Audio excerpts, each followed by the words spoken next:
We'll begin with roll call. Mayor Odekirk. Here. Councilman Dickinson. Here. Councilwoman Gavin. Here. Councilman Hug. Here. Councilman Morris. Here. Councilman Mudrin. Here. Councilwoman Quillman. Here. Councilwoman Rudin. Here. Councilman Turk. Here. First on the agenda this evening is a presentation, Project Burnham, a comprehensive plan to remodel Joliet Library's downtown branch. Megan Millen with the Joliet Public Library is here, along with Joe Huberty and Sean Kelly with Engberg Anderson Architects.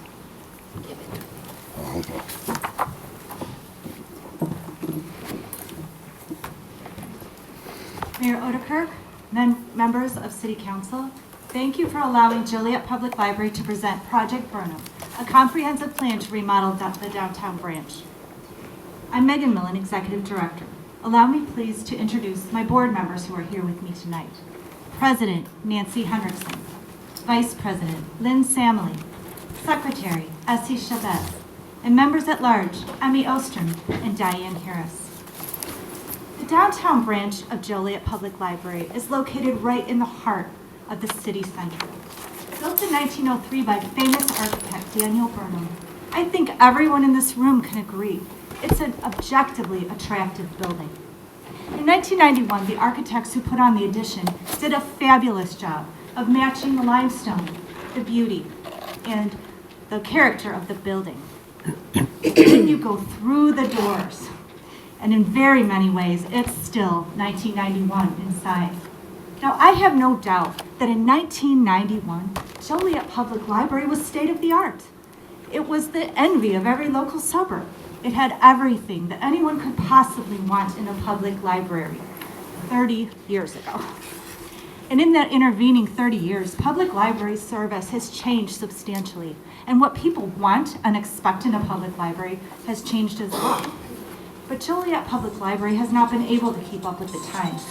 And the inside, Joliet Library is dated, careworn, and reflective of a different era of library service. Now, the Joliet Board has been aware for a long time of the need of modernization, and in fact, plans were even underway in 2008 when the recession hit. All those plans had to be put on the back burner. Joliet's library is proud that we have been responsible fiscal agents, and we've partnered with the City of Joliet to keep our costs as low as possible. In fact, our levy has been relatively flat for the past 10 years.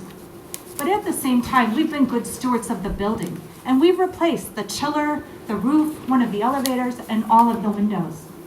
And each year, through sound fiscal management, we've put away some money in a fund balance in hopes that one day we would be able to remodel the downtown.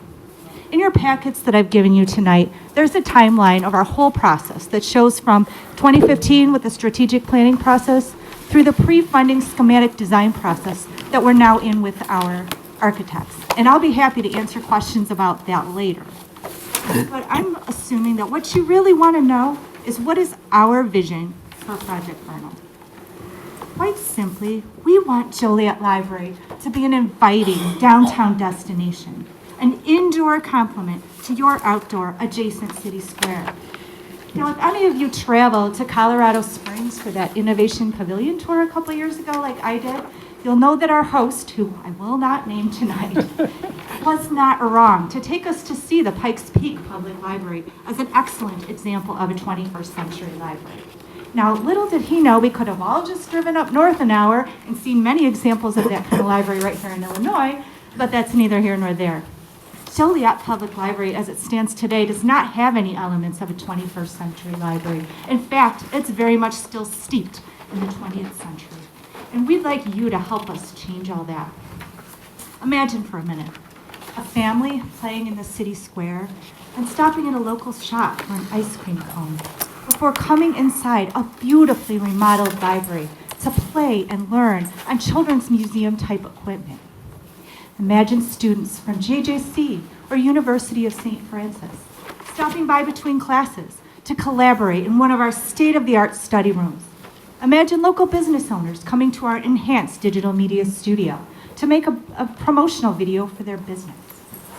Downtown Joliet is in the midst of a grand renaissance. Residents are looking to move down here. Residents who would like amenities, like a nearby public library, which is open from 9 a.m. to 9 p.m. most days. Millions of dollars of both private and public funds are being infused into downtown projects, including the $18 million that the Marriott Corporation is investing in a downtown hotel. There is evidence that the Renaissance has already begun. Look at your beautiful train station, JJC's Renaissance Center, and the glass and steel building that is towering over downtown Joliet in the Will County Courthouse. I read in the paper yesterday, Will County is rising. Well, Joliet is rising too. But no Renaissance can be complete if your public library right in the center of town is faded, dated, and left behind. Joliet Library has been a responsible steward and has maintained its role as a cornerstone in downtown Joliet. We ask you now to help us embark on a long overdue mission. Help us to give the residents of the third largest city in Illinois a modern, vibrant center of learning right in the center of the city. Help us to turn our ugly duckling back into a beautiful swan. Thank you. Thank you. Thank you. At this time, I'm going to turn it over to Joe Huberty, our architect, and he has a PowerPoint presentation for you. Thank you, Megan. Thank you all. This is really a brief overview, and it's intended as a series of illustrations to give graphic form to the visions that Megan and her board have painted that really derive from a series of inputs that were essentially grown from community input and the awareness that libraries have very much more to offer to communities than the current building allows the library to commit. As a brief overview, we did take to heart the goals that Megan outlined, this notion of a 21st century library housed within a 20th century classic facility.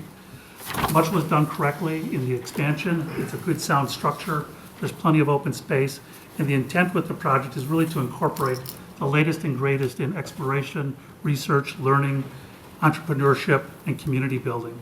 And those are the assets that a correctly designed and amenity-driven library can offer to the community. Much more than books, this is a place to do things as much as to get things. And the heart of this renovation is to take advantage not only of the space and the character of the original building, but also of the technology and the innovation and the future that the people of Joliet can create within this facility. So when you think about the vision that we're about to explore today, recognize that we are a fraction of the way into the project, and this is essentially a vision. With your assent tonight, we can start to take future steps towards building that vision. So there's much opportunity for the community and for this group to have input on the final form of the project. But essentially, we're trying to develop something that builds on all of the Renaissance projects that Megan has described, provide an interior space that relates to the exterior space offered by the City Square development, and provide an anchor to all of the retail development that you would like to see along the Chicago Street corridor. So much more than just an inwardly focused revitalization project, this is an outwardly focused, service-driven connection for the community to its future. The renovation of the project really begins by building on some of the elements that the library has been exploring for the past decade, recognition that we communicate in increasingly audio and visual ways. Print still has a role, but the way in which we react viscerally to the print, the graphic image is much more powerful in many ways than traditional communication tools such as print. We do want to acknowledge that print is still a universal means of communication, and the heart of a library must accommodate significant collections that allow the community to access its heritage through local history and through the most recent magazine, periodical, and innovative productions that are available to the community. And so the first floor, the heart of this, is really a series of spaces that are intended to gather people in from the Chicago Street side as well as Ottawa Street. Megan mentioned the new populations that are increasingly driving the activity along Chicago Street and are forming the anchor of a revitalized downtown area. All of these groups should find a home on the first floor of the library, whether it's students, businessmen, entrepreneurs, families. We hope that the building will invite people to come for daily or routine activities that take advantage of the collections and the knowledge base that the library has accumulated, as well as come to the library for special events in a series of larger, multi-purpose, event-driven, exhibit-driven types of spaces. And so as we work our way through the building, we hope that every user group finds that special place to engage in whatever form of learning or recreating strikes them on a particular visit. This is true of younger users of the library as well, and on the upper level of the building, you would really find that exploratorium notion of what a library can be, opening the building to young users and allowing them to learn in different ways at different paces, partly in collaboration, partly on their own, partly in association with staff, with their parents, with teachers, really finding a hub of learning that is welcoming, inviting, safe, and conducive to a wide range of explorations and learning techniques. It's easier to contemplate all of these three-dimensionally, and so there are a series of still images. After we go through these, we have a series of virtual reality images that I would invite you all to partake in, the little headsets. And for viewers at home, there's a series of animations that we will present. But the idea is to take some of the spaces that you treasure, the interior of the Burnham building as an example, and create a community center for exploration. National traveling exhibits, local displays, opportunities to present materials developed at the library, at the local colleges, by local businesses, career fairs, all can find a home in the renovated Burnham building lobby. And this gives you a sense of what might be possible in those restored spaces. At the Chicago Street end, we really want to press the notion that this is a contemporary library, and the invitation to come and collaborate, to explore, to participate in cooperative and individual learning activities is really developed by creating spaces that are for people as well as for collections. Those collections would be displayed in ways that entice you to pick up the latest and greatest. On the lower level, we would hope to extend the library's ability to create innovative, technology-driven, graphically focused media. And the idea is that you learn best by doing rather than by reading about something, and participatory learning is really the focus of the lower level of the building. This is really the Google, the Apple, the integration of technology into all aspects of learning and business development. On the upper level, there are spaces for teens as well as for kids. We would hope that each user group finds the ability to find that location that suits their needs and purpose, all of it driven by learning. And you can see the emphasis on creating places for people that really relate to their particular needs. This extends into the youngest age group. The family-oriented spaces within the building are really congregated on the upper level in the addition of the building. And the hope here is to create that children's museum type of experience. This is a destination that will continue to bring people back to the library over and over. These are not do it once and you understand the exhibit type of spaces. This is a repeat visit. This is an opportunity to extend your learning abilities and to create a better life for yourself and for your family. That is possible through an investment that totals $10.5 million. We've worked with a series of construction managers and cost estimators to identify interior renovation costs, upgrades to building systems. Think about contingency, acknowledging that this is an existing building, some of which is significantly aged. We've acknowledged the fact that we're about a year away from the start of construction, and that construction will take about a year, and that escalation is a requirement in estimating. Furnishings for the building have been included, and the total aggregate of all those projected expenses is $10.5 million. The library has accumulated a reserve fund and can contribute about $4 million of that price to the project. And our request tonight is for $6.5 million to complete our project total. Overall, our sense is that over $6.5 million over a 20-year bond will cost the average homeowner somewhere between $6 and $8 a year. For a fair market value, you can see the statistics, a $150,000 home, it's $6.21 per year. A $200,000 home, the tax impact would be $8.56 a year. It's worth noting that the average home value in the city is $166,000. So for that type of investment, the vision that's been laid out before you tonight can become a reality. Before we get into the virtual reality portion of the evening, we'd like to open this up to questions for Megan or myself.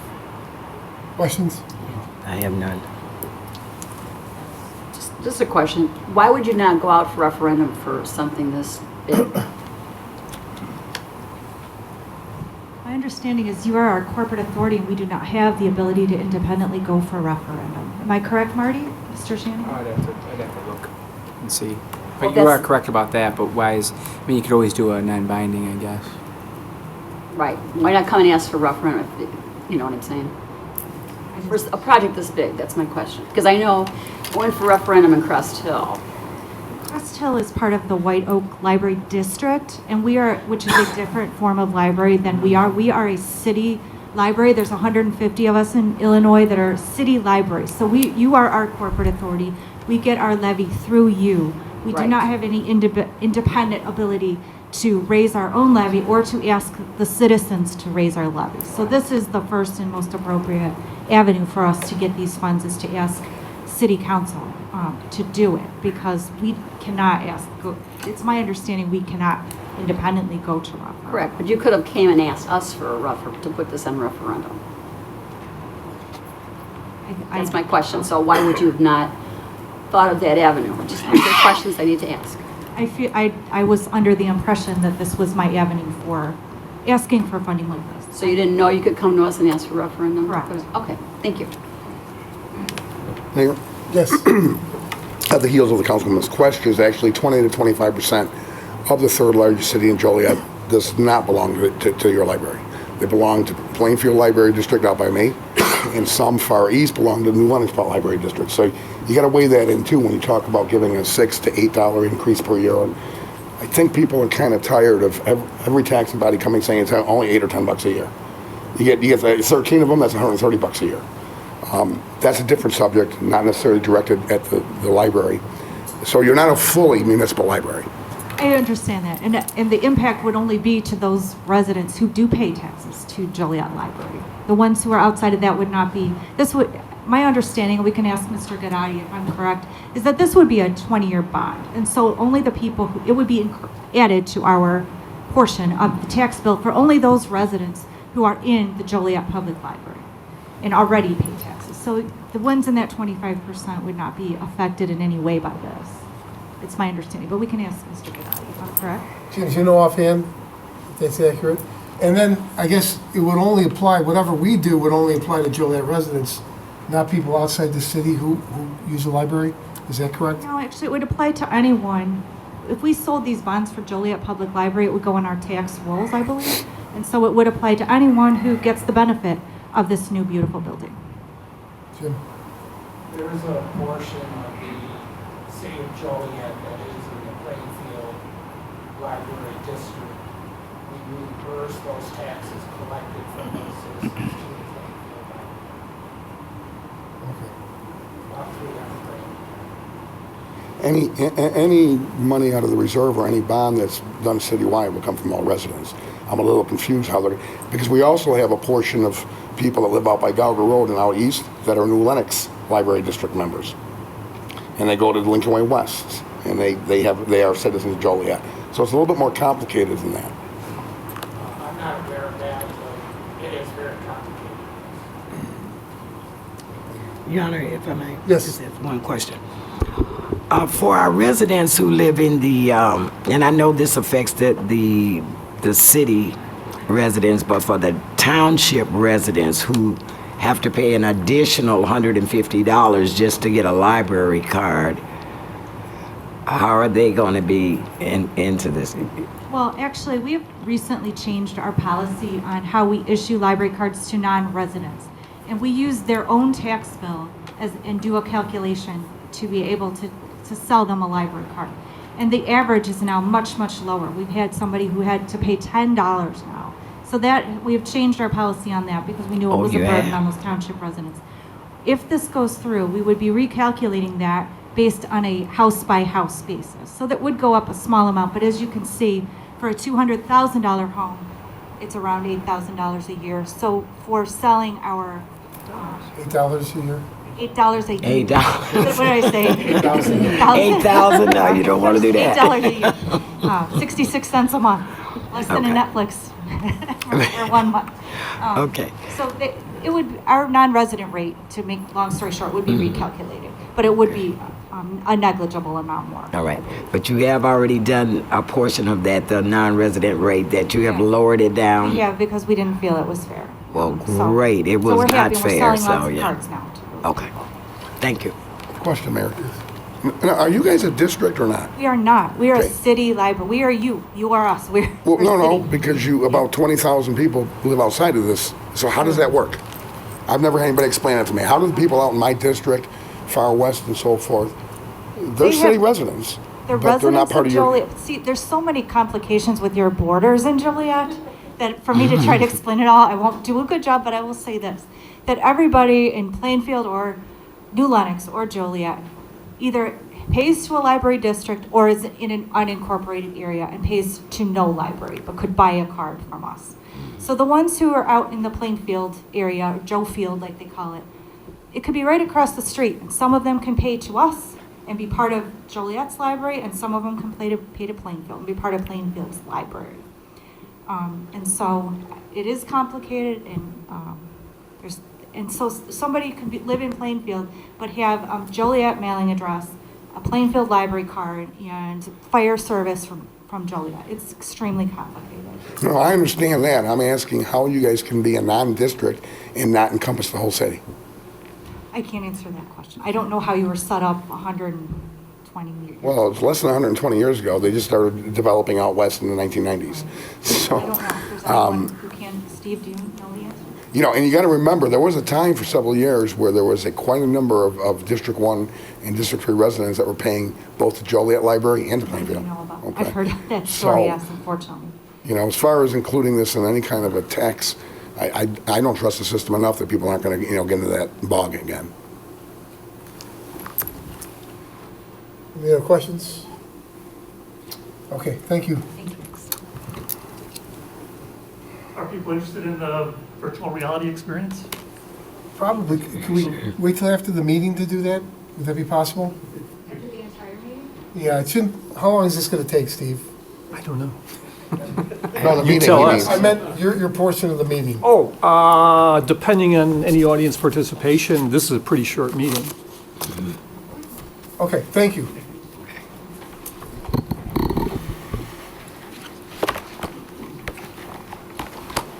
Next is citizens to be heard on agenda items. Is there anyone present that would like to speak on an agenda item this evening?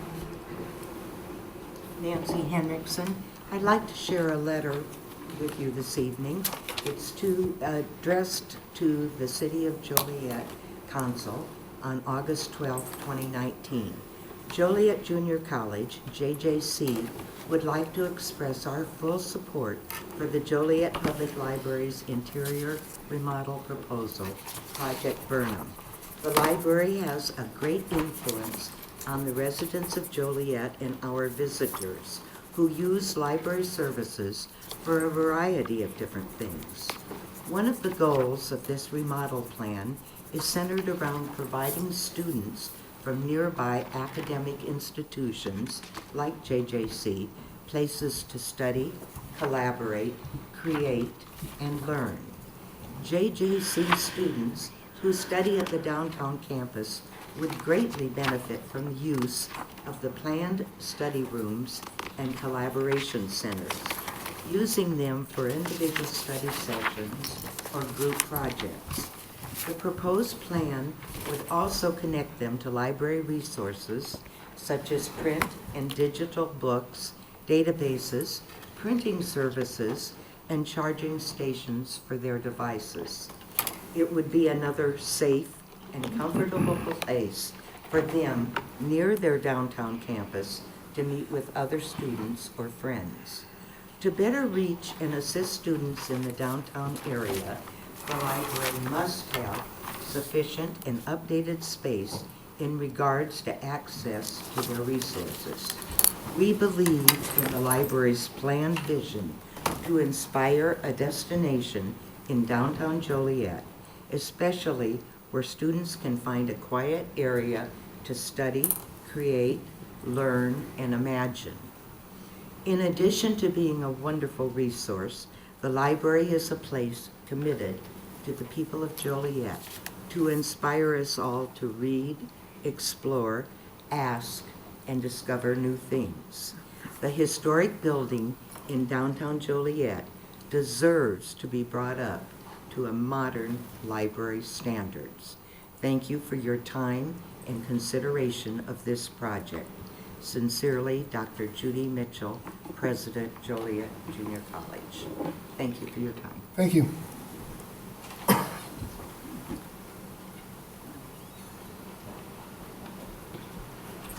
Good evening. Hi. I'd like to share a letter from the Joliet Region Chamber of Commerce dated August 12, 2019, to the City Council of Joliet. The mission of the Joliet Region Chamber of Commerce is to enhance the business environment and local quality of life in our community. The Joliet Public Library's resources are useful to our growing community, which is why I am writing to offer the encouragement of the Joliet Region Chamber of Commerce for Project Burnham, the library's renovation proposal. Not only does the library provide programming for people of all ages and print and virtual resources for residents, but it is also a place where business owners can go to address marketing needs, learn new technology, and form partnerships. However, to continue to accomplish their goals and assist business owners, the library must have interior space that is up to the standards of their services. We are excited about the library's vision to inspire a destination in downtown Joliet where business owners can have access to the tools they need to promote their services and become successful. Families can enjoy quality time together, learning and creating, and students from surrounding schools can find a quiet area to study or collaborate. The library brings our community together and acts as a place for our residents to read, explore, and learn. The staff are trained on the newest technology, and the building deserves the updated to the standards of 2019. Thank you for your consideration of this project. Sincerely, Mary Jaworski, President, Joliet Region Chamber of Commerce. Thank you for your time. Thank you.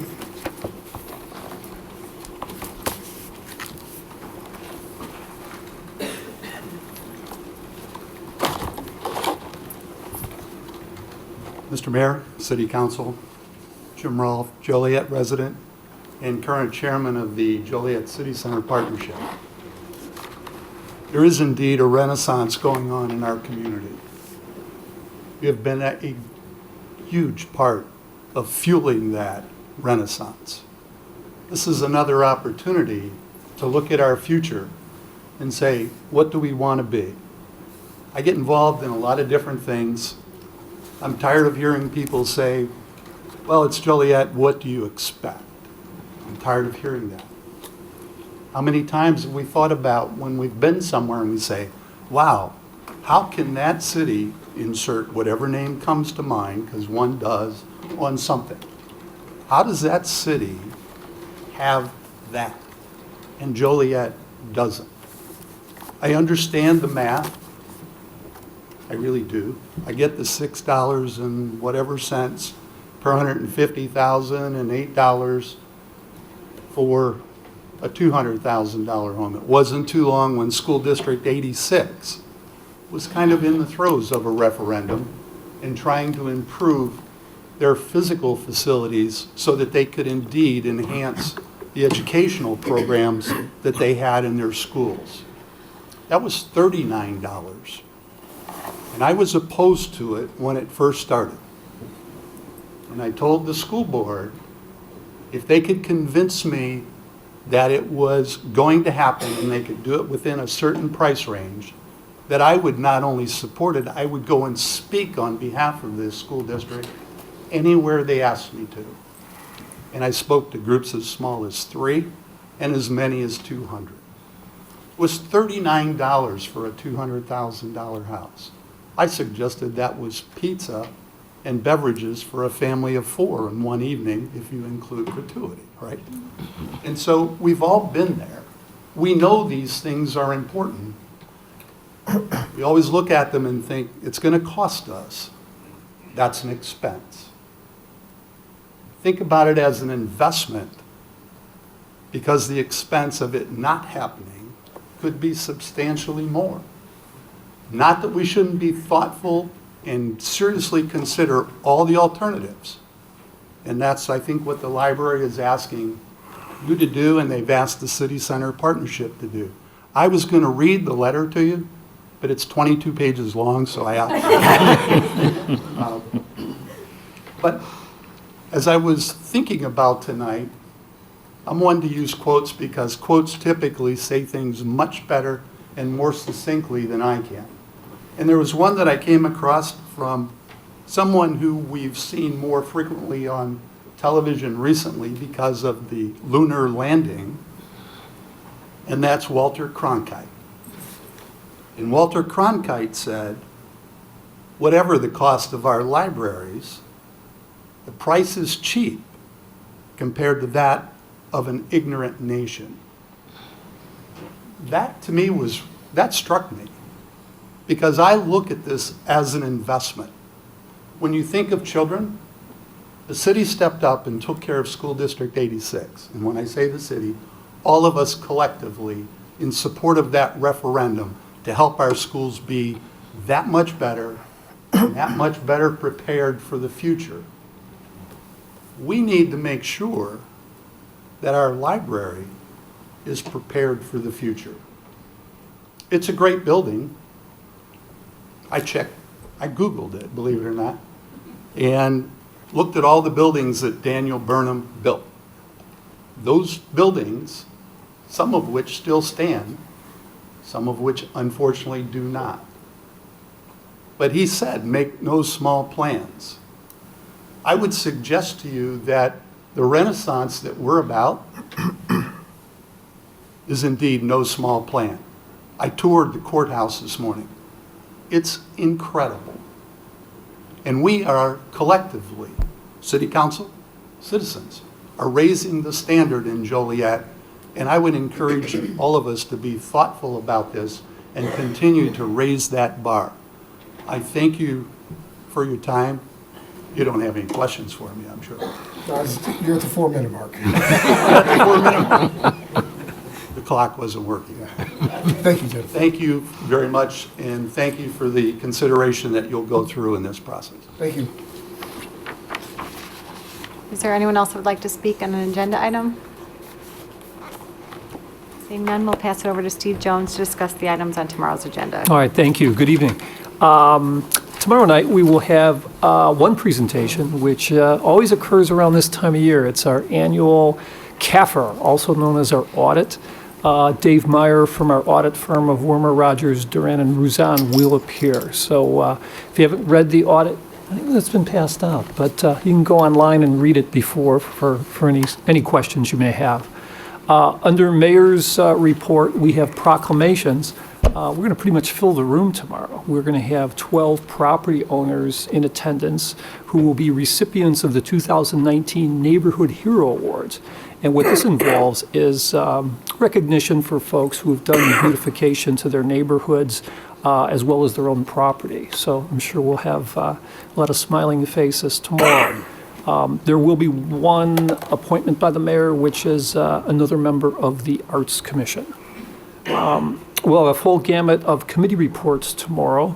We will have CTIS, Economic Development, Finance, Land Use and Legislative, along with Public Service. We'll have 2 sets of minutes to approve, as always. We'll have the pre-council of August 5th and the council meeting of August 6th. There will also be a follow-up to the presentation for the audit. And under the consent agenda, we typically receive the actual audit. So that will be on as an action item. Under Council Memo 433-19, we have position vacancies.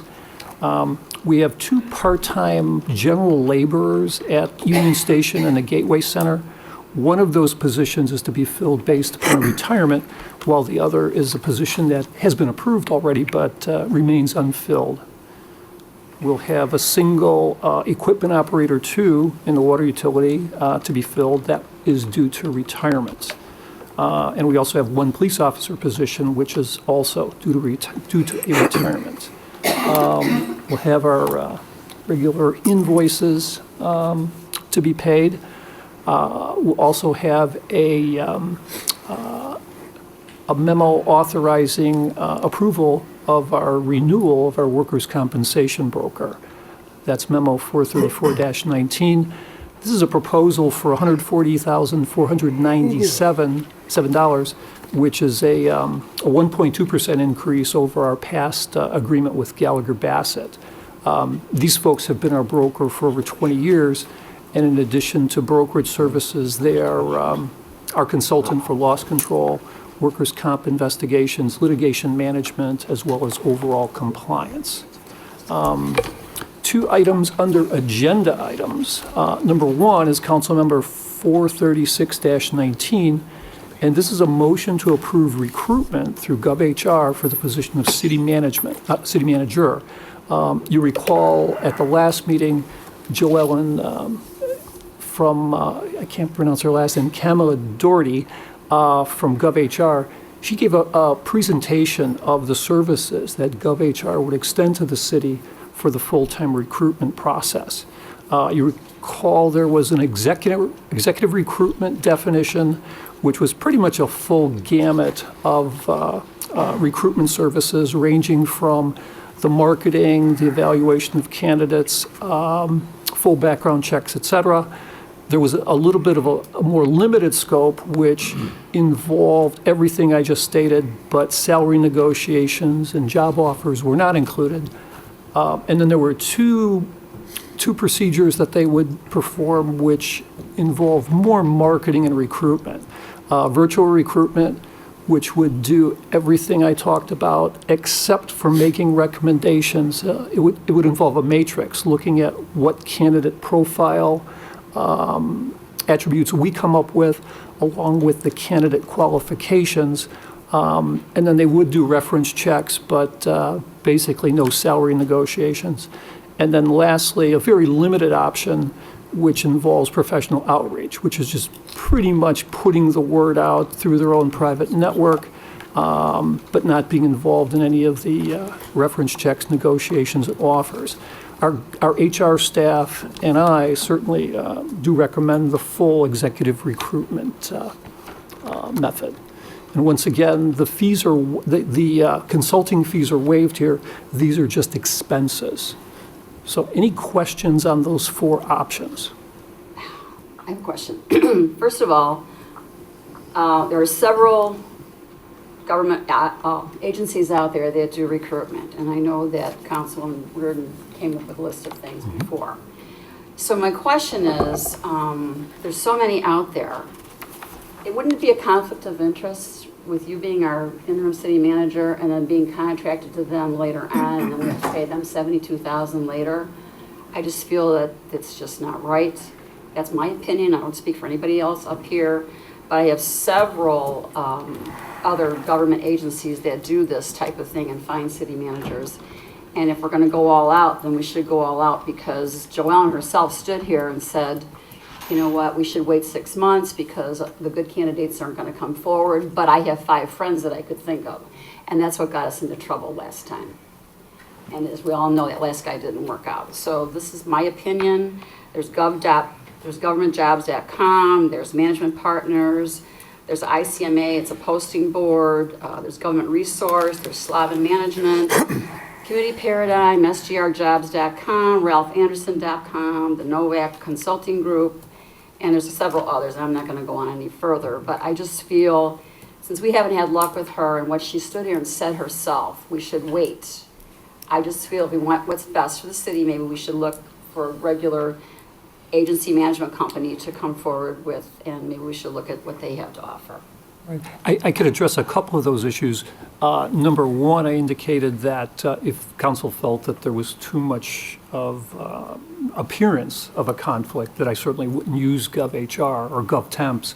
So that stands. I would certainly never, create a conflict when the city could save some money. So that's understood. But even if it's implied or might look like a conflict of interest, it's a conflict. Sure, and that's something, council could weigh in this.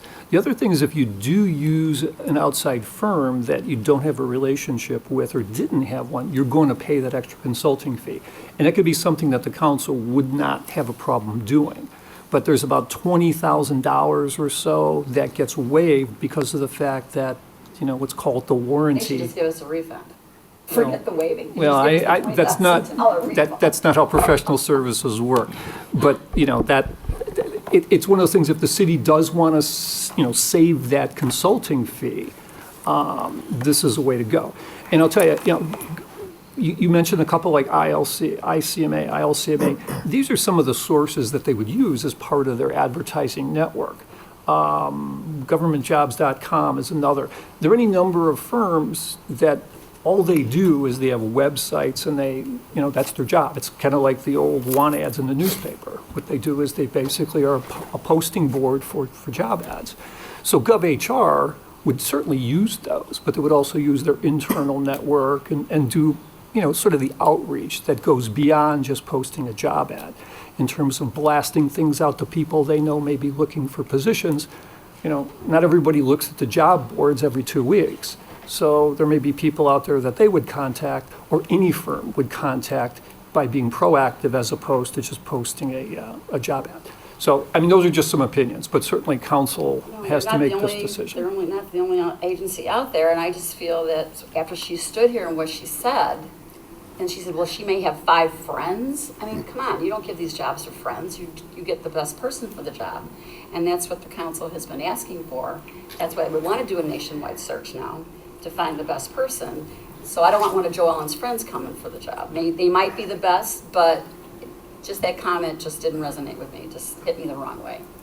And when she said you should wait 6 months before you're going to find a qualified candidate, that's already out there as well because what's going on. I just feel that GovHR is not the way to go. We should go with somebody else, one of these other ones. That's just my opinion. Mayor? Yes.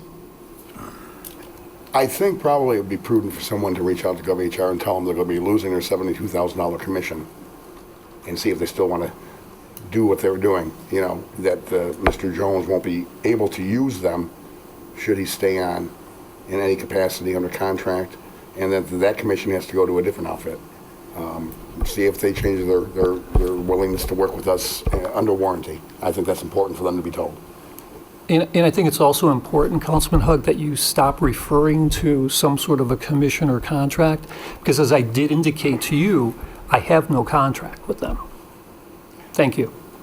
No, Steve, that was inappropriate for you to cut in like that. What I'm referring to is the $72,000 that was put into the contract that was voted for you, using GovHR as an example of the 40%. 40% for doing nothing other than signing a check to you is commission to everybody else in this world. Don't ever do that to me again. Do you understand? Mr. Hug, as Do you long as you don't, understand? Mr. Hug, as long as you don't mischaracterize I didn't facts mischaracterize and it, Steve. previous No, things that Bob, I've said, shut him down. I would. Okay, calm down. What I said was true. There's a 40% commission to GovHR or another firm. I didn't say you were wrong, but you gotta calm down. Well, you need to calm him down and shut him I'm down. talking to you.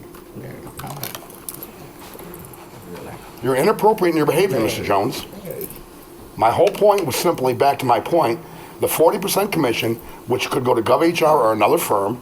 GovHR may very well be under the impression that they, in fact, are going to be that vehicle.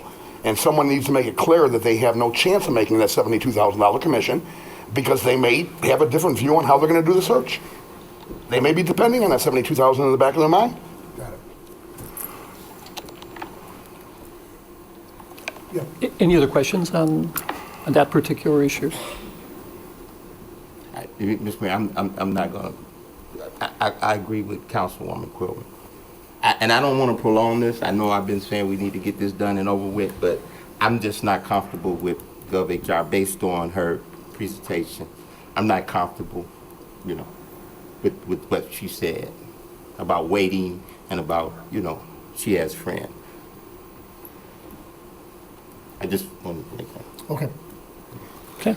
Next item is Council Memo 437-19. I'm going to read this one just so I do it slowly and no one misconstrues what it represents. It's a motion to modify the procedure for executive session minutes for May 7th, May 20th and June 3rd, 2019, and June 17th, 2019, and create a verbatim transcript of the minutes subject to review by council in consultation with legal and executive session prior to release. As everyone knows, the current process involves a review every 6 months of our executive session minutes, recommendations from our city clerk and our legal counsel as to whether things should be released, redacted, et cetera. There has been a lot of discussion about the 4 meeting dates here. So we put this on because it's a deviation from the status quo. So if council did want to modify what the status quo procedure has been, this would be one of 2 ways of doing it. The second motion that could have potentially gone on here would have been the release of actual tapes subject to potential redactions. So if council does vote for this, it modifies the procedure. If council does not vote for this, votes this down, basically the existing policy is what stands. Any questions? Marty, from a legal standpoint, being that this is the motion that I had pushed for, this would only be a temporary. It's not really recreating the permanently for, moving forward, but only for these 4. Correct. And the same process would have to be gone through again should there be other meetings. Yes. And does this allow for, as the way it's written, that the verbatim transcript, does that also include release of the tape? This does not. You'd have to come back and decide that you're going to do that. Okay. So currently, what this would be is a court reporter, someone who's proficient at this would put together a word-for-word script, if you will, that can be read. Because currently we give a summary. A very short, thin, 5-page summary of each meeting. This would be nothing short of an actual transcript or script, if you will. People could actually read it and reenact our parts based on what's going to be on this, right? Okay. Under public hearings, unfortunately, we are once again tabling the public hearing that was scheduled for Cobalt. There's still some language being worked out. Under ordinance and resolutions, Council Memo 441-19 is a ordinance that amends something that's been in our code since 1987, and no one really knew it was there until, unfortunately, it led to a permit being issued. What this is it allows for trucks, RVs, buses to be parked on public streets with a permit. And apparently all that time went by without anyone applying for a permit, and someone did, and it came to our knowledge. This is one of those types of codes that we probably have a lot of them buried in our codes, but because we don't routinely go through these codes, and it's a very complicated and aged city code, we find them on occasion when they come back to bite us. So this matter has gone to the Land Use and Legislative Committee. This amendment, if passed, places significant restrictions on the ability for someone to just come in and get permits to do this type of parking. Any questions on that? Not a question, but a statement. I received several phone calls from people that live around the mall, and there's a lot of empty trailers, there's trucks, they're parking in the Sears lots, and this has been going on for quite some time, and I did talk to the police department. I talked to Marty when he was the city manager interim, and we can write tickets. However, the mall keeps telling these folks that since Sears owns the parking lot as well as the building, they consider it private property, and they can do whatever they want. They can park wherever they want. Now, it's my understanding that we have an ordinance in the city that even on your property, you can't park, like you're saying, these permits, you can't park a big semi in your driveway or a SUV or a big camper or anything like that. So my question is, I guess there's a question here, how do we enforce that? Do we have to contact Sears and see what their problem is and talk to the mall folks and our police department for writing these tickets? Because it's becoming a nightmare for the folks that live out there. And if you go by there any given day, there's an empty trailer there, or there's people that the cab drivers themselves are parking their cars overnight and so on. So can we do? I do know, I had some discussions when I was in the ED chair with Sears about this. And they told me that Sears has given control to the mall to enforce that. The mall said, no, they haven't. So I'll follow back up to see exactly where the truth may lie. So in effect, yeah, we've had some on again, off again. Kendall, I don't know if your department has done any more recent discussion? Only the meeting that we had with a group called Seritage. And, Who's the Sears successor? Right. Seritage bought all of the Sears assets across the nation, I believe. And they were talking to us about a potential redevelopment of that property. But it was our understanding that they are in that chain of ownership. So between the mall, Seritage, and Sears, we should be able to find the truth there and get something done. Because the other thing I've noticed also, and I've driven by there are trucks over by the Penny's parking lot, by Macy's parking lot, but they tend to go behind, like the old Carson's lot, because those are the empty stores there. Sears and Carson's are the main areas. And, but I have seen them over there by the, by the movie theater and by J.C. Penney's as well, at any given time or day, so. Yeah, we will follow up. Yeah, so, okay, because I'm getting these phone calls all the time. Mayor? Yes. Steve, the same thing is occurring at the old Kmart lot, Jefferson Larkin. Semis are parking in there. But in reference to this ordinance, what happens, does this repeal the permit that was issued, or is that still going to be enforced? Now, that permit is considered, Grandfather? yes, Okay. thank you. And how long is that for? It was for 1 year. Okay. Next ordinance is associated with Council Memo 442-19. This is for a vacation of an easement. There's a 5-foot by 65-foot portion of a 25-foot easement that is a public utility drainage easement that is not needed by our utility folks, the public utilities, and is not an issue with the homeowner association. This is at 3414 Timberlake. Plan Commission has voted to recommend a vacation of this ordinance. Next item is associated with Memo 443-19, and this amends a special use permit that already exists as part of the CubeSmart indoor storage located at 305 South Larkin Avenue. Adjacent to the indoor storage is a parking lot, and the owner seeks to add some exterior storage units. He would like to add 145 10-by-10 units, along with 35 10-by-20 units within that existing parking lot. The units would be located within a 10-foot brick wall enclosed area, so there would not be any visibility from the street or adjacent businesses. This was something that was voted upon by the ZBA. They did vote 4-1 to recommend the request, and they did have 5 criteria that they had recommended along with the positive vote. Any questions on that one? Next item is Council Memo 444-19. This is associated with an ordinance that amends the variation of use that was previously issued for a grocery store that was located at 625 North Hickory Street. The previous grocery store was located on a corner of this building. A petitioner would like to relocate that previously approved grocery space from 629 to a middle unit. This was discussed at ZBA, and there was a close vote of 3-2 in favor, subject to 6 conditions that were outlined in our approval. And should point out that there were some concerns that were expressed by the Bicentennial Bluffs Neighborhood Association on this.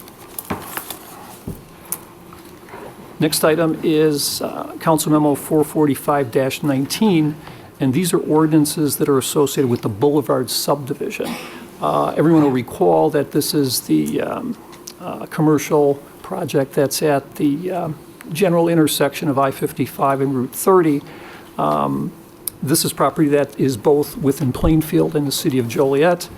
The total property is about 170 acres, and 21 acres of that are within Joliet.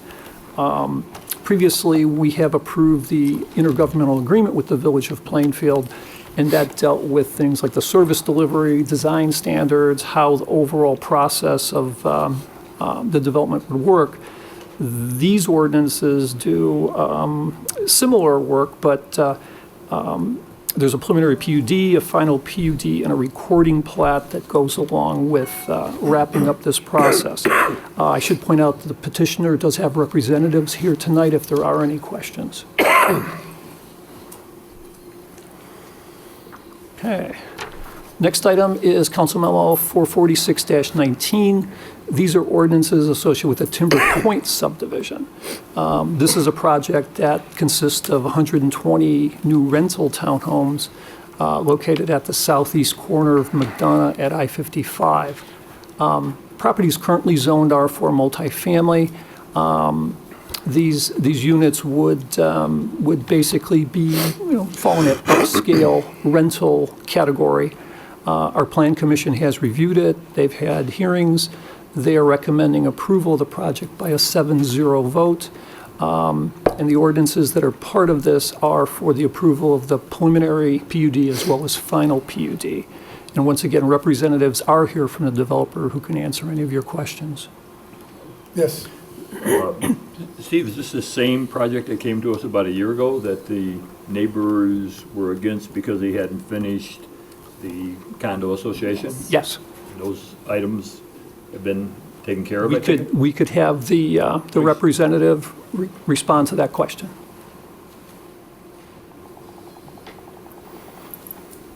I'll just add that there was a meeting last week, or when was it, Kendall, the week before? Week before, yes. Yeah, they met with the neighbors, and he explained the whole thing to the current neighbors. But my question, go ahead, and I'll finish. I was just explaining to you. Go ahead. My name is Edward Maddox from Kipling Group, representing the development and we have had 9 homeowner meetings, HOA meetings, over the course of the last 3 years. We've built the product that we're proposing to build to the south on this 120 units of this 20 acres. We've built that currently in the Timber Oaks neighborhood. The Timber Oaks fell upon back 10 years ago or 12 years ago when the economic crash came and stopped that development. The current company I have with today purchased that property and has brought that back to life. And we're building out the townhomes and have concluded building out, or in the process of finish up the last few buildings that were the condos. And as I remembered it, that was the issue for the people living in those condos, that they wanted that part finished before new would be started. And Jan, you were going to say you had meetings with these? Right, we've been meeting all along, and they were pretty happy about the dog park. But my question with your new design is, are you going to build the clubhouse this time? Because last time you were going to build a clubhouse and that never happened. And you talked about a swimming pool for all the neighbors to be able to use, not only Timber Point, but the other folks that live there currently. And I know there have been issues a lot since the building's been going on. You have to be called all the time about debris, construction debris, and other issues. I know that they're not extremely happy, but if you promise what you're going to promise this time and not come back, well, we can't do this, we can't do that. I mean, this is the problem. I mean, you tell them one thing and then you come back later and say, well, we can't do that. Well, let me start from the very beginning. As far as Timber Oaks was a development that we did. It started probably maybe 17 years ago. It ended about 12 years ago when the crash came. But never in Timber Oaks, when it finally platted, was there ever to be a clubhouse and a swimming pool in that development. We've gone through this many times. Yes, we have, many times. And it's your word against their word, and I was with them, so, but go ahead, proceed. Okay. But anyway, there was never one planned. It wasn't built. It was made into a park from day one, from the final plat going forward. This development, we have a clubhouse being built. It does not have a swimming pool. It will not have a swimming pool. That's not part of the plan. So there's a clubhouse that has two offices in it and a a greeting area. But when you were trying to sell this 2 years ago, you said there'd be a pool, they could use, both complexes could use the pool, they could use the clubhouse. So now this is all changed, right? Actually, 3 years ago, we were coming in with 156 units, and we wanted to do a pool at that time in that community. And we were going to open that up for the community. Of course, there'd be fees. There's always fees to maintaining clubhouses. And throughout these 9 meetings over the course of 3 years, we really became interested. Our last several meetings with the homeowners, they are happy, not just satisfied, but they're happy with the development of what we've been building there. We only had 2 occasions of garbage blew out of a dumpster. We got a phone call within 12 hours. It was more than garbage out of the dumpster, Mr. Maddox. But my thing is, then you also wanted to do apartments. You wanted to change your original PUD instead of putting the condos you promised, and you wanted to make apartment buildings, and they were all upset about that because that's not something that they bought into, living next door to apartments. So that's what I'm saying. You're coming here, you're saying this today, but are you going to come back and change this? Oh, we can't sell these, and now we're going to make them apartments. I'm sorry, I've worked with you too long to know all the details. Jan, I've been here and I've built here for 40 years in my life. Back in the day, you built some beautiful homes. Yes, you did. I'm not going to argue that. Beautiful homes. And I don't really mean to debate it with you, but I just want to explain the facts. So, and the facts are... I just want your word that you're going to do what you say you're going to do this time. My word has always been good, and my word still is good, and that's it. The plan that's before you is what we're asking you to approve. It's a final... I understand that, and I approved that last one, and then all of a sudden there were changes. What's on that picture is what we're planning to build. That's what's going to happen. I've heard that before. Well, that's the answer to the question. Okay, and that's my answer. I've heard it before. And then down the road, can't do it, we've got to change it. That's it. Questions? Thank you. Next ordinance is associated with Council Memo 447-19, and this is an ordinance that would amend our 2019 budget to allow for the purchase of 2 severe weather warning siren replacements. We've had 2 of our sirens basically go from possible to fix to no longer able to be fixed because of lack of parts.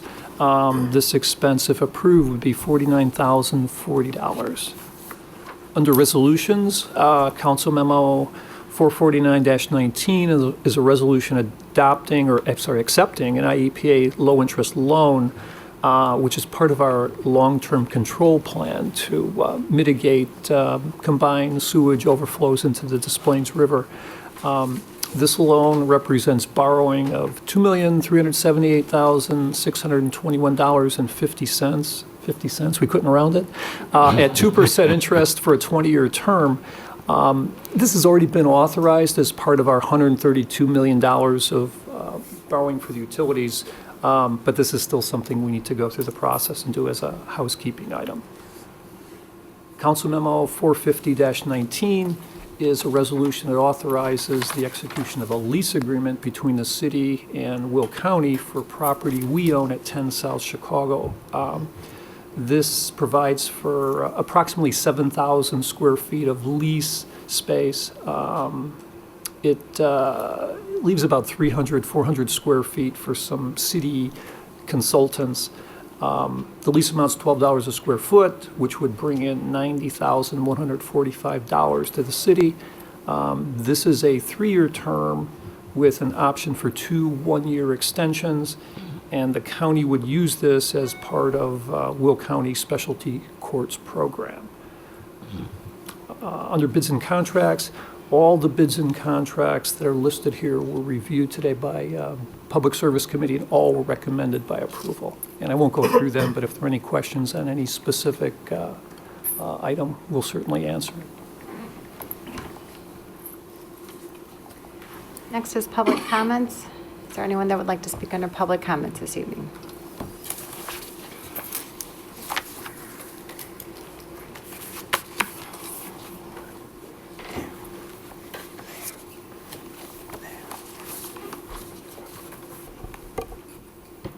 Mary Beth Gannon, 903 Western Avenue. I'm here to talk to you today about the Cassidy Mansion on Collins Street. It is one of the last two-story limestone homes left in Joliet. And its historical importance was noted even in 1925 by Joliet Herald's Adelphi Williams. It was called an aristocrat among the mansions of the period. And some of the showplaces, though a most unobtrusive one. I'm probably butchering that, but my point is, ever since a year ago now, it's been facing a wrecking ball to make way for a gas station. I, along with many others in the community, including some of my commission members, were under the impression that it was going to get moved. There was a possibility. Every month at my meeting, I would ask, what's going on with that house? Is it going to get moved? It's too important to not be moved. And now it's getting ready to be demolished. And I'm asking you today to maybe put this back on the table, maybe get the city to work with the gas station owners, with Thornton's again, because there was a developer who already had land for it. He had everything set to move this house, and at the last minute, the rug's pulled out and it's not happening. A house like that is at the gateway of our city, and for a limestone piece to go down like that is a shame. The original owner of the house, George Washington Cassidy, knew Abraham Lincoln. We're the land of Lincoln here. And to lose something like that would be a travesty, in my opinion. We have nothing left of Lincoln here. National Hotel, long gone. Your predecessors who sat in a different building but in the same position as you in the 60s thought it was a great idea to tear down Bluff Street.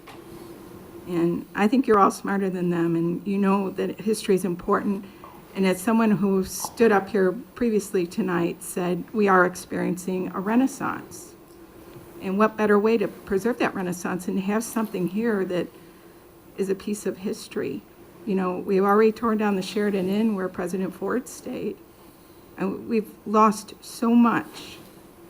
And I really hate to see something like this go. And if there's any way possible, regardless of any of your feelings about me, please put the house first and ask Thornton's to come back to the table before it's too late. I know there are other people here who want to talk about it as well, and I defer to them. Thank you. Thank you. Steve, is there an update? That was a topic about a year ago, whether they're going to move the house or use the limestone for the museum or another development. Where are they at with that? Because obviously the city doesn't own the house, it's private property. Kendall will provide an update. Yeah, Mayor, you are correct. It's private property. Unfortunately, there's not a local landmark on the property. Staff has been working to get the numbers right in terms of the actual physical move of the structure. There is a city lot that we had identified as a potential new location for the structure. Unfortunately, that lot is in the floodplain, so that adds to the cost of the move because you'd have to flood-proof the new foundation. My understanding is that between the cost of the move and the logistics, that the proposal, the project fell apart. I did speak before the meeting tonight with the attorney for the applicant, and I will be getting an update from them tomorrow. You can let us know tomorrow. I will. Thank you.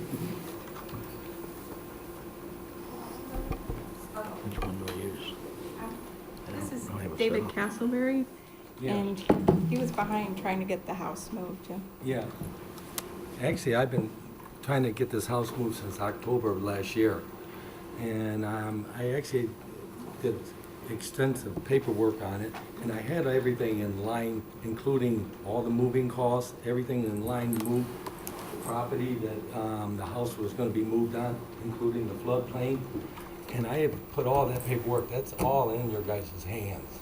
I mean, I do have copies of it. And I actually had a commitment from Bluestone and Thornton that they would work with me to get this house moved. I did everything I needed to do. I got to a meeting, and then after the meeting, everybody just threw their hands up in the air and it stopped right there. Now, I spent 6 months of my time trying to save the house, including doing all the footwork that the city of Joliet asked me to do. And after that point, it went dead. So you were gonna buy the house? We were gonna pick the house, buy the house. We had the house, the land to move it to the city of Joliet. Mike, Schwartz was working with me, and we had the moving costs, the expense of the utilities, everything, and it was $270,000 to have the house moved, property, set the house back down on its foundation, everything was lined up 1,200 feet down the road. The property was set for it. The floodplain was an issue, but as long as we went with crawl space instead of basement, that would work, you know. So we did do all the footwork. I did have a conversation with Mike Hanson, and he, and the city of Joliet, and Thornton, all of them here, and they supposed to got back with me on Tuesday, which they did not. And then about a following week, I did get a conversation with Mike Hanson, and basically he said, it ain't happening. And that's where it stopped. Now, I was informed that the historical people was aware of all this, which me and her actually bumped together here and find out neither one of them knew what was really going on between them. So Kendall, if you're gonna look into this and give us an update tomorrow, please. I will. Okay. And all the paperwork is in Mike Schwartz's file regarding all the moving costs, the utilities. Mike Schwartz works for Kendall, so Yeah. we'll give you some details. Me and the gentleman talked, I brought it up to him in a meeting when we were looking at another project, and that's how this all started out. And then, like I say, they gave us to May to get it done. We had everything in line, and now it's almost in August, and this house is still not moved. And everybody, at this point, I did everything I was supposed to do, and there really should no reason for that house to be tore down like that, and it being kicked to the curb like it is for just such a little bit of effort, you know. As far as that, that's all I have to say. Thank you. Thank you.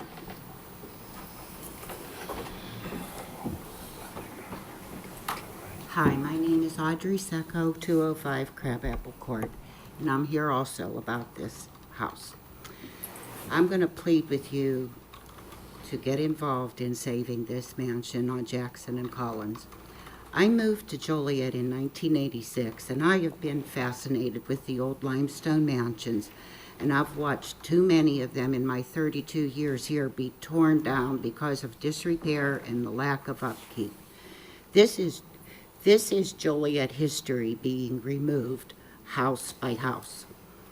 If we keep letting them be removed, we're losing beautiful, irreplaceable buildings that we can never get back. There is no replacing them with the same.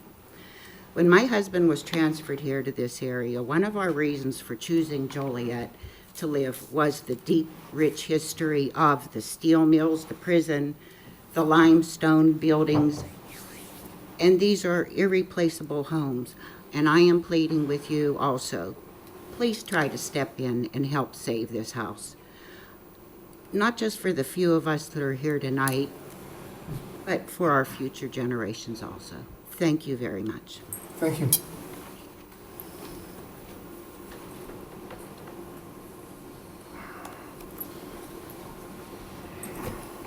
Good evening, everybody. My name is Madi Perez. I'm from the St. Pat's area. I'm coming today in the name of Jesus, and I know that it's not politically correct to use his name in meetings like these, but I'm not here to make people feel comfortable. I'm here to ask for help regarding the increased violence going on in our neighborhoods, regarding the shootings that have happened. I was asked at the last meeting to speak with Chief Deputy Reed, which I did approach him, and I did speak with him, but he stated that he is over patrol, not over how he can help me, and he referred me to a lieutenant, which I've called and left 2 messages for, and have not heard back from him. I am asking for a sit-down meeting. As you are aware, my home has been shot at 5 times. Thanks to God, no one in my home has been hurt. I lived in the St. Pat's area for 20 years. I have a big, broad family, blended family of 9 little children. My smallest is age 8. So I'm not asking for anything that you guys wouldn't want for your families. I'm asking for protection. I'm asking for a sit-down meeting to address the shootings. Out of all 5 shootings that started since last July, not once have I heard from a detective from investigations. As I stated, when I spoke with Alvarez, he told me that those cases were closed because they didn't believe there were any leads or solvability. I'm asking for somebody to please make a call and see that they do have a sit-down with me, because I do have additional information I'd like to share, and I do want to stop this violence. As you're all aware, we have a 13-year-old boy whose homicide is still unsolved. There are children dying here, and I hear a lot about the beautiful library that we have, but you know, the truth of the matter is, ladies and gentlemen, that we have teenagers getting expelled from school daily because there's either mental health illnesses or behaviors. There's no resources addressing these issues, and they are down to 15-year-olds getting expelled in freshman year. A child with no education is a child with no future. They're at home. Most of these families are working. As I've worked 20 years as a staffing HR manager in the industry of human resources. There are many families like mine. We have to address these issues. Expulsion for these children is not an option. It can't continue. These kids are resorting to gangs, and this is why we're seeing the increase in violence, because these kids are running to the street, getting the acknowledgement from gangs.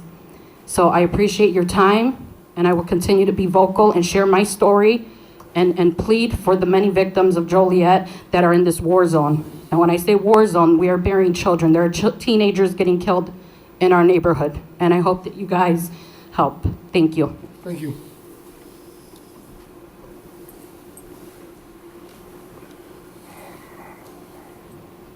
Good evening, council, mayor.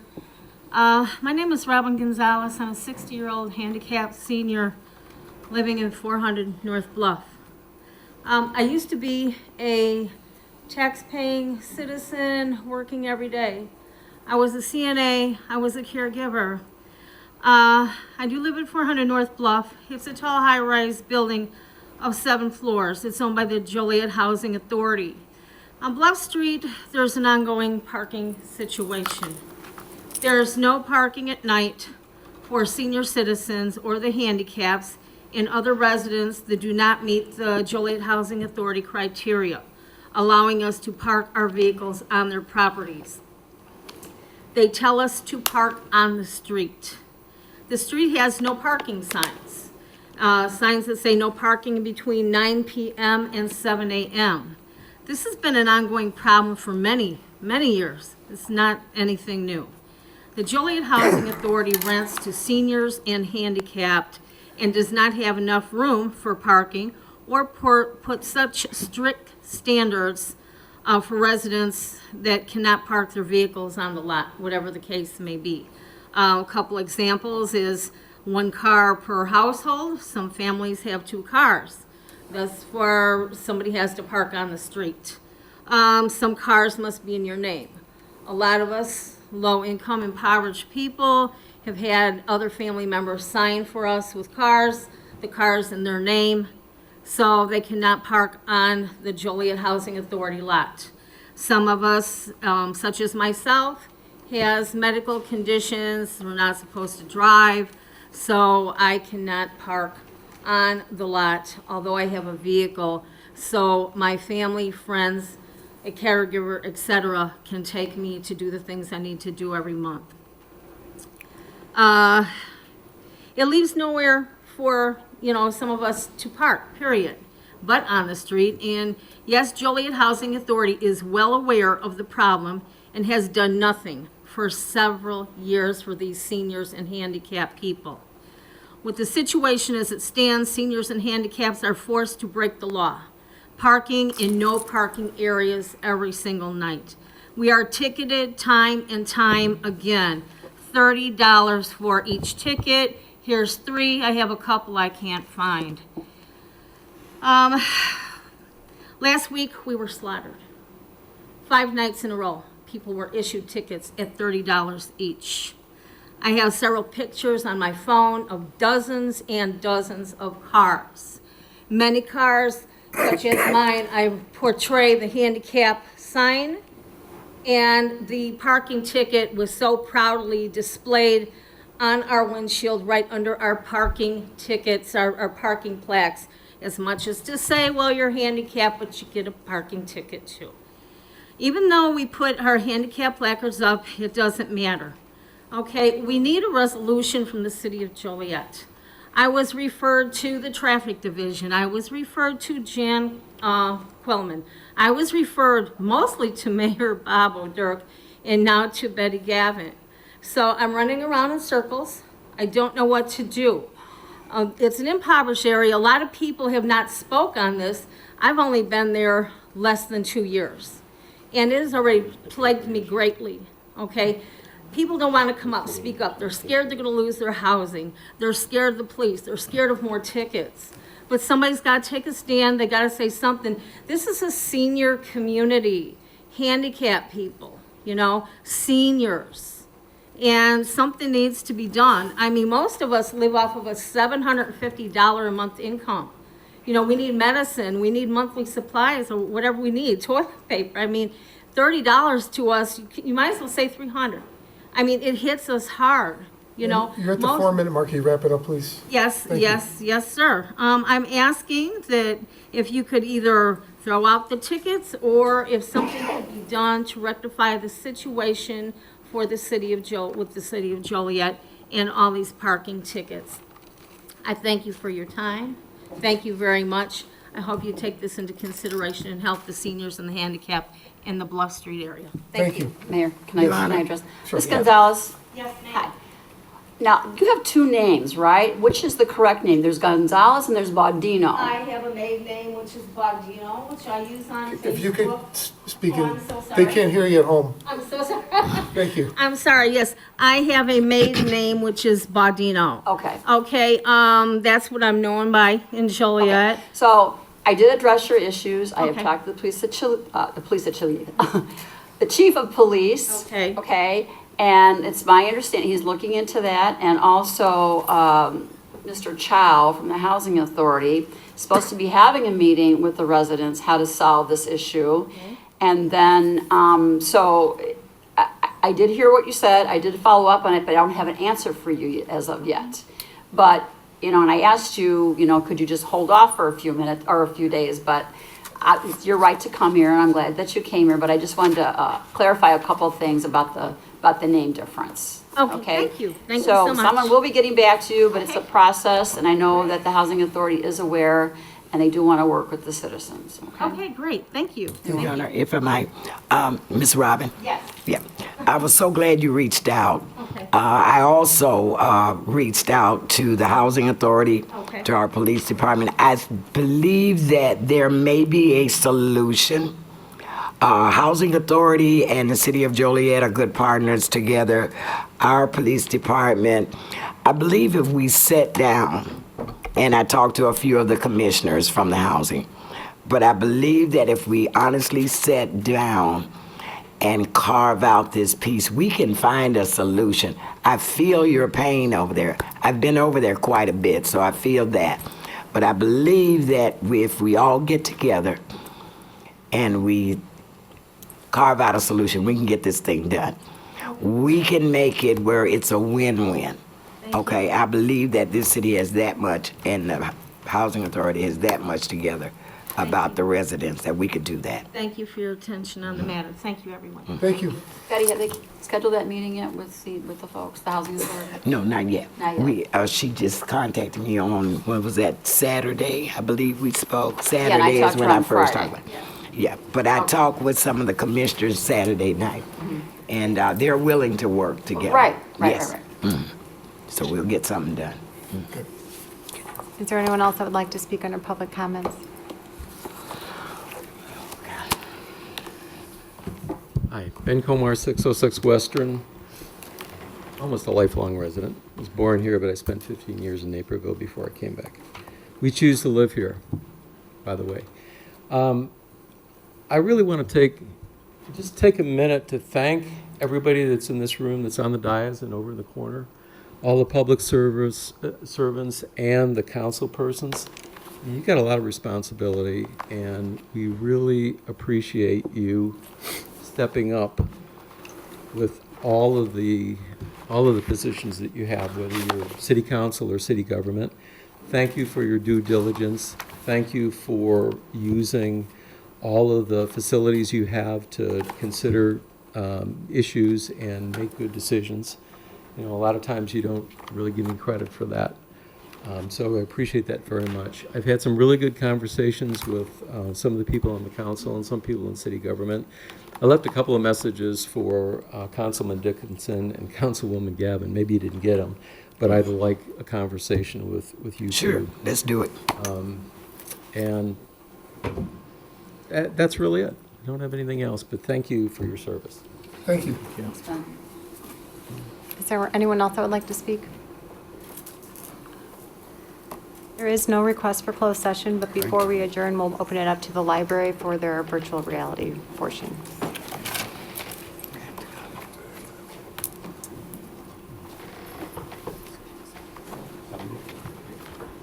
Is this formal, or is this It's done very after the informal. meeting? Right, there's the virtual reality goggles, you get a brief demonstration on how to view them. There's a series of images, and we will be projecting to the screens a similarly composed animation. Get to get some goggles on.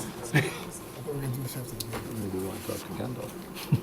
They don't have enough. Never had one of them on, did you? You ever have one of those on? I haven't. No, I haven't either. I Do you? gave them to Blake. I really don't. I never had one.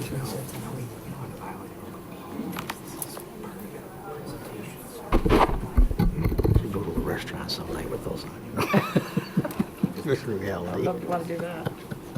Okay.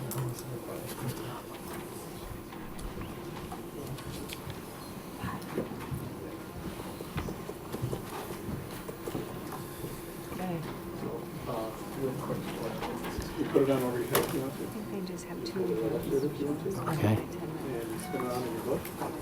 That's about it. You kind of see up the board. This one is of the. Take glasses off. You can keep your glasses on. Okay. Then I get a book where you can just like over there. Like that. Oh, okay. Oh, is that cool?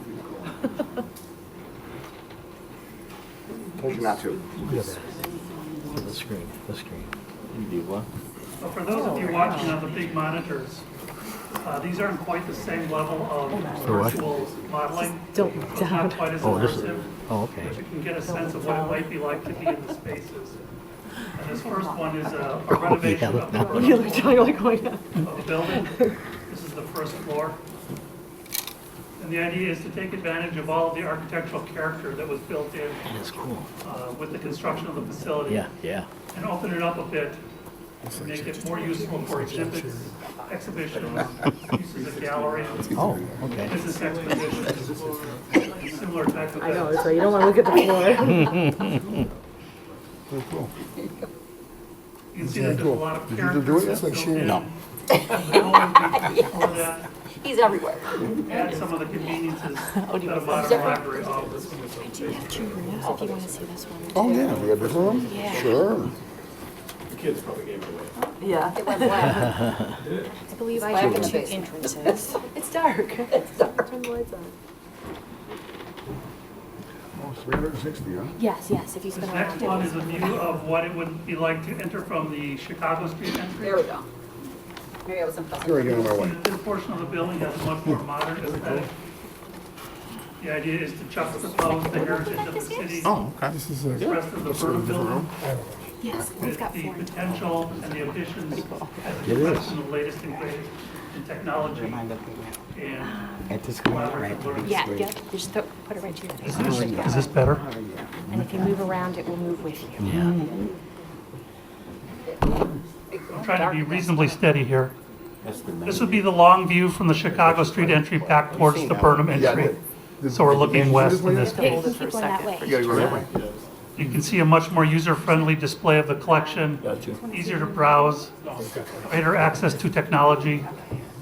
And the hope is really to appeal to the traffic on Chicago Street that would be frequenting both JCC, JJC, and USF, as well as the business community. So introduction of technology and collaborative workstations along with the collection. Just a different.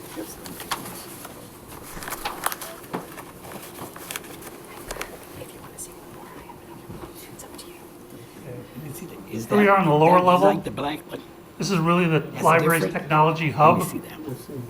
The idea is to create a series of spaces where residents can bring in their technology or take advantage of the library's technology. Which room is that? You're looking at? A lot of this is media creation space. Oh, okay. Whether it's music, audio programs, oral histories, recording commercials, I saw one learning the of them chair. techniques of media, Chair was applying them to specific business practices. Right. The idea is to create an immersive series of experiences where you learn how to use both the technology as well as the software and take advantage of the library's expertise in defining new ways to take advantage of modern resources. Thank you. Be the main floor. So this is really the library's make, create level. Oh, yeah. That's neat. Yeah, Oh, I don't know if I saw that one. When we go to the upper level, this is the children's We have the black exploration level.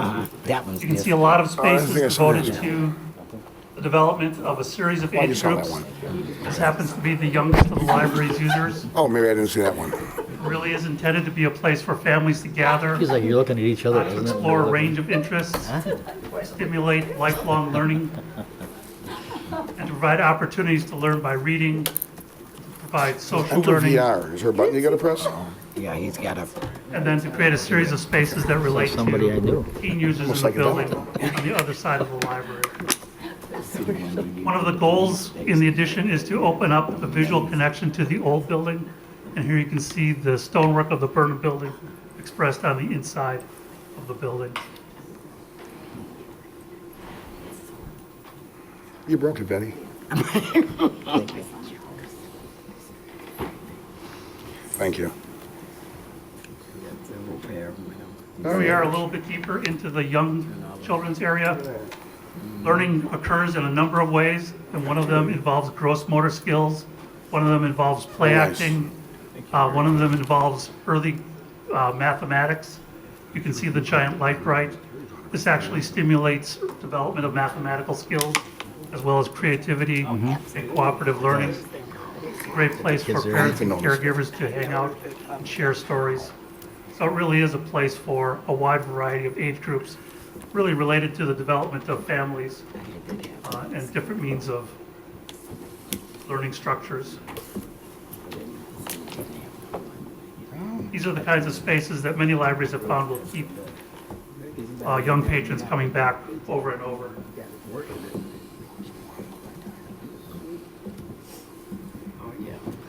This is that teen space. It's a place for teens to actually be teens, be a little bit more collaborative, homework centers, places to socialize, as well as access the collections. Here you get a close-up of the connection between the addition and the Burnham building. When you go through this portal, you'd have access to the large meeting room. So you get a real sense of how the addition can connect to and respect the older building. And really the seamless integration of a series of technological elements within the building. So the hope is to create a series of spaces on this upper level that really relate to a wide variety of age groups. We want to recognize that some people come to the library to get quiet, to focus, to be Yeah, it's like a contemplative. piano. And there are a series of elements, primarily in the Burnham building, that take advantage of the formal spaces within the building, the wonderful architectural character, but find rooms that allow them to Nothing. really conduct serious research, explore the community's history. This is the view out towards Ottawa Street. And really make the library a place for that serious research as well as recreation and introductions to different topics. So the hope is that regardless of your need on a particular day, the library has a service and a space that's conducive to meeting the challenges that you're facing on any particular day. Any questions? Thank you. All right, thank you. Nice presentation. No questions? Is there a motion to adjourn? So moved. Second. Motion and seconded to adjourn. All in favor? Aye. Meeting adjourned. Good, how are you?